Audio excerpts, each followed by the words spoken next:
Thank you all so much for all of the awesome feedback that you guys have been giving me on my videos from the R. Kelly trial last week.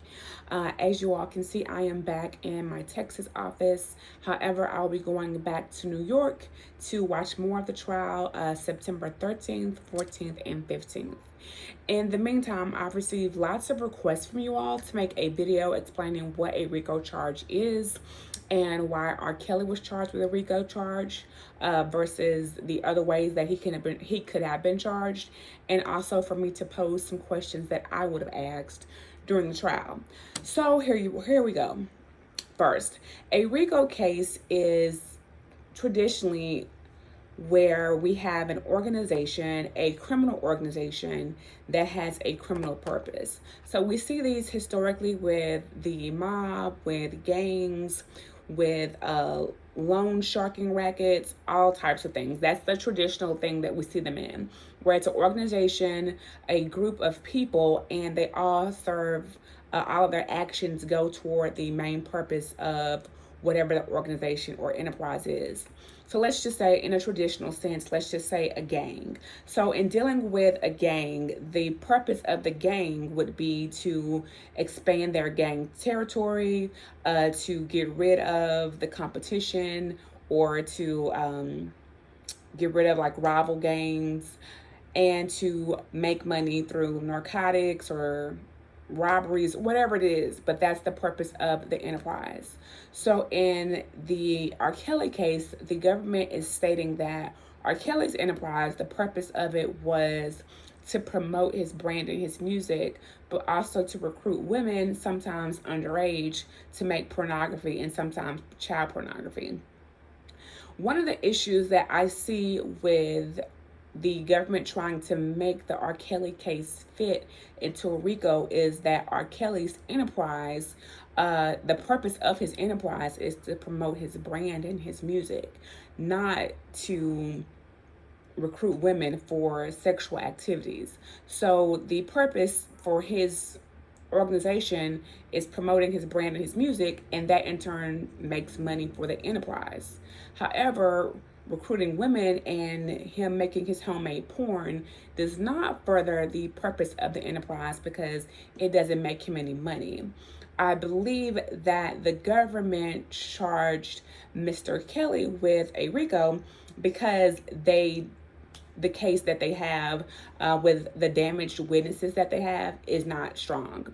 So in a traditional RICO case, the enterprise has a illegal purpose from traditionally from the beginning to end. Now they may involve in some legitimate activities, and that that can be used partly as a defense, but I've never seen it where the organization, the start of the organization was for legitimate activity, and it continues to have legitimate activity, and that was the purpose of the business.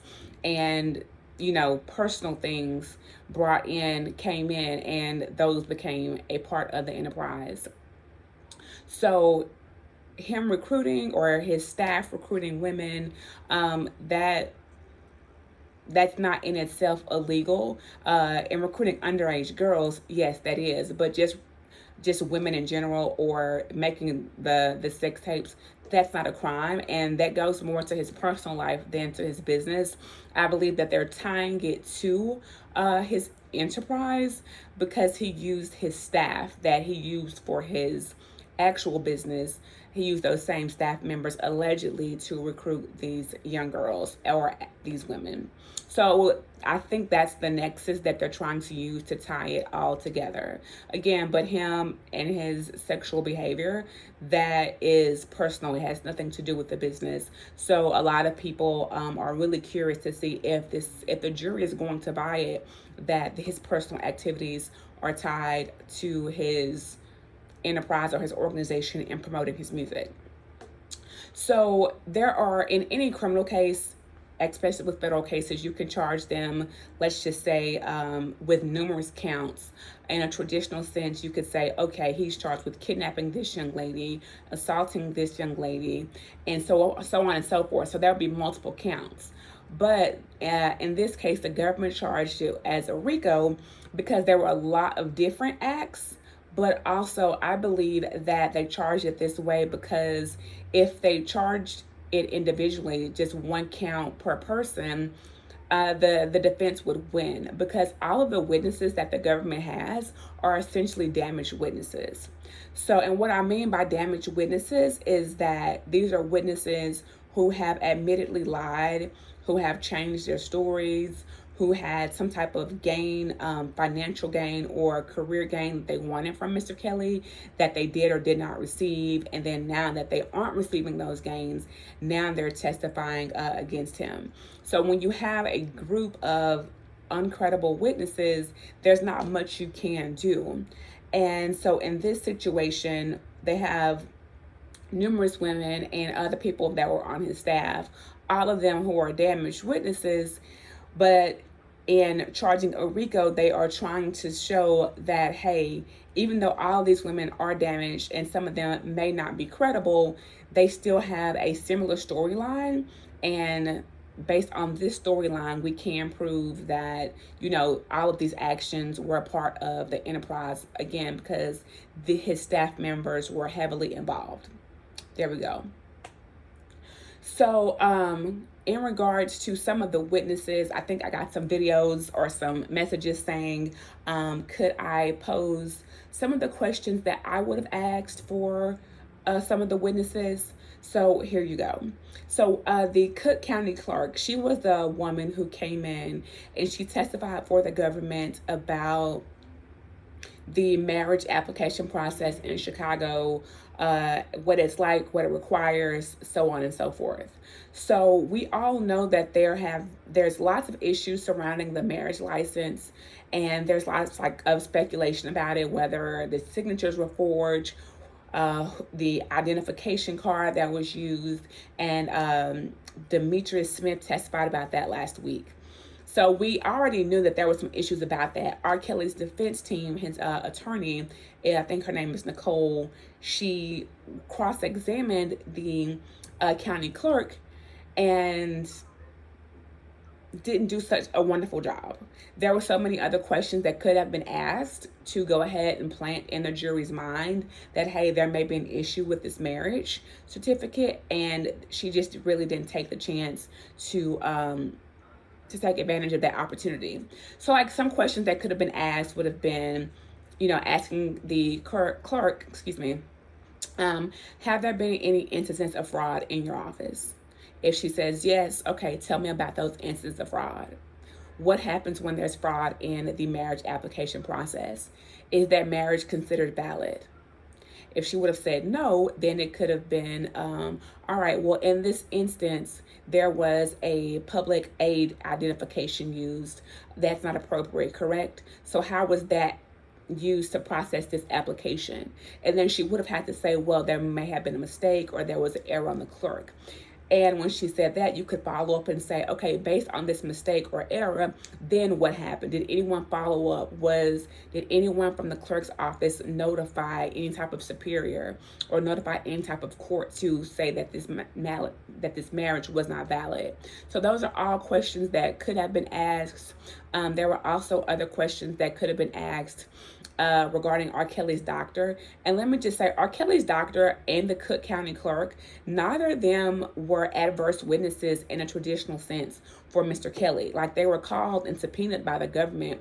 But if the defense had the right line of questioning, they could have easily been made witnesses for R. Kelly just through the line of questioning. So say, for instance, the doctor for R. Kelly testified about him having herpes, nothing major. So on cross-examination, R. Kelly's defense lawyer, Nicole, was trying to talk about different strains of herpes and all that kind of stuff.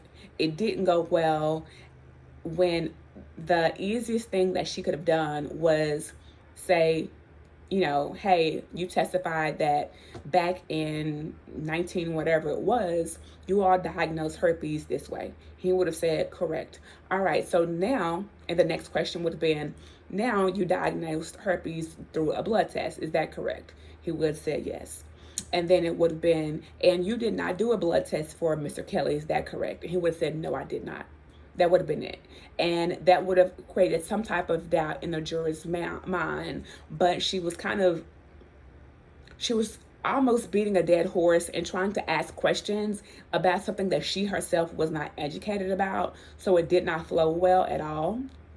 But all in all, as I previously said, the majority of the witnesses in the trial are damaged. They have credibility issues and motive issues.